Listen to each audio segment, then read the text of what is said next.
you guys know better than me how cool outdoor ed was. Oh, it's amazing. Yeah, My I kids mean, don't believe it when I tell That's them. that's another question, George. Can you speak to the importance or what you as a teacher, the perspective of outdoor education and how what you think it means? Because as a kid, it meant a lot to me. oh, it meant a lot to every kid I ever talked to. It meant a lot to me too, and Kathy. Um, but so I'll sort of tell you how it started. So outdoor ed, as you guys know, they started with kindergartners spent the night in the classroom. I don't know if you guys remember that or not. And then you guys know it ended with the hike to Marble, okay? And in between, you guys know you rafted, went to Canyonlands, all that stuff, right? Yeah.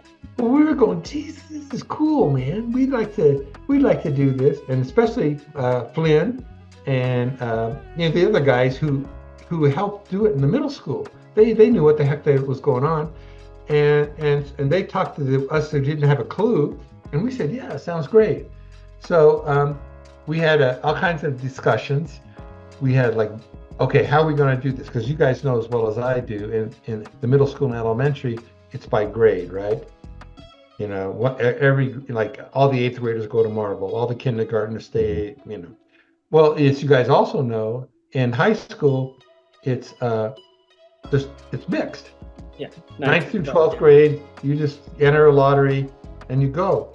And so we thought about that, and then we thought also, okay, some kids don't like to do outdoor stuff, and some kids do. So let's give them a variety of stuff, and let's make sure we have local stuff, so that a kid who doesn't have any money or has a part-time job, you know, or can't leave home because he's looking after his little sister or whatever, you know, can have a homestay. And we made the rule that you had to do it one time before you graduate. Okay, that was the rule. And we convinced the principal. We got it started. I mean, I just sort of tagged along, did the grunt work, you know. These other guys from the middle school were leading the train, okay? And I never met a teacher who didn't like it. Now, some teachers like Barb Smith, you know, she had Hillary was little, her daughter. Yeah. Well, she couldn't go backpacking Canyonlands for a week, you know. So she would do art like in school, and we accommodated those things, those restrictions, and it was great. I just thought it was the best thing we ever did. I went to several teacher meetings and tried to convince other schools to do it, and they wouldn't do it. I think for liability or something. Yeah. Yeah, you got it, Chris. That's exactly right. That was it. We didn't. We had one year we did a video filmmaking. Yeah, I remember that. And I can't remember who the teacher was, but I remember who a few of the folks on the trip were with me, and it was Dean Jackson, Adam Kane, and probably John Markolunas. I can't remember who all, but. So somewhere in a closet, there's probably a box of VHS tapes that have all been overwritten 20 times. That too bad. Yeah. Otherwise would have had some terrible footage of.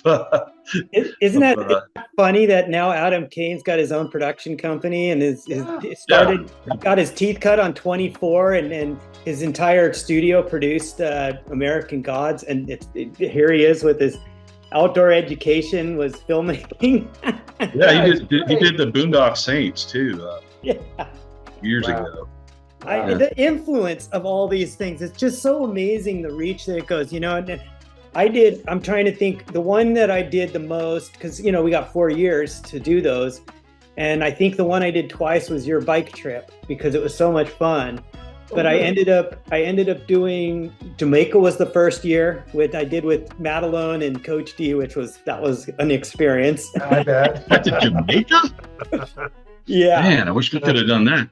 I did that, and then I did tennis one year down at the new tents where over by the airport.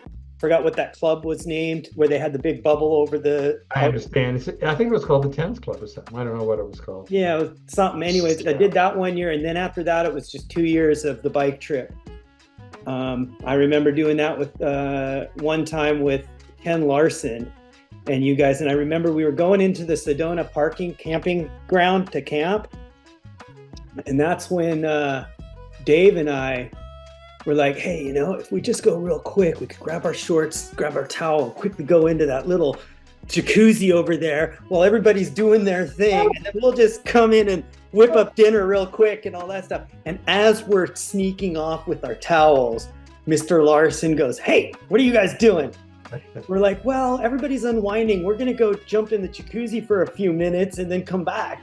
And he was he like, joined you, didn't he? He was like, oh, tell you what, hold on just a sec. You need a chaperone. Yeah. Well, I never did that. See, that's not funny how memory works. Kathy did it though. That was and John Fisher and Ken Larson. And so Kathy did it, and Rob, my oldest son, lives in Cottonwood, and he was a park ranger down there.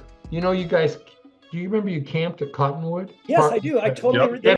Wasn't there like a little cement area that river kind of overflowed, and we had to ride our bikes across that to go to the camp? Yeah. And do you remember going to Slide Rock? Yeah. Yeah. He was a ranger at Slide Rock too.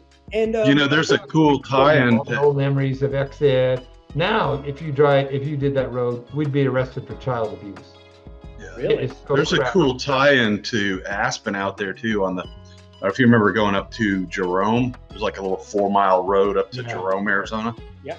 And I always remember that because the guys at the prison, whoever made the signs, screwed them all up, and we were dying going up that road. But each of the signs, there were 4 of them to say 4 miles to Jerome. And you get there, and the last one was like 50 yards, and it said 4 miles. Oh. But the Hotel Jerome was the same design as the one in Jerome, Arizona. It's a Jerome B. Wheeler that was the building was built for.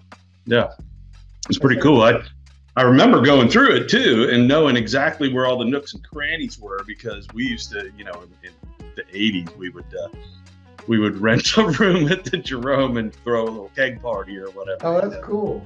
And sneak around and just look at everything. And Sunset pretty Crater. neat little time. I think Sunset Crater was another thing we did too.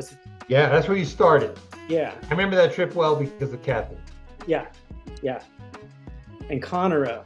I remember Conroe on that trip. Oh yeah, he did a bike trip in Arizona. I went with him a couple of times. Yeah. He would bike from Phoenix to Tucson and back.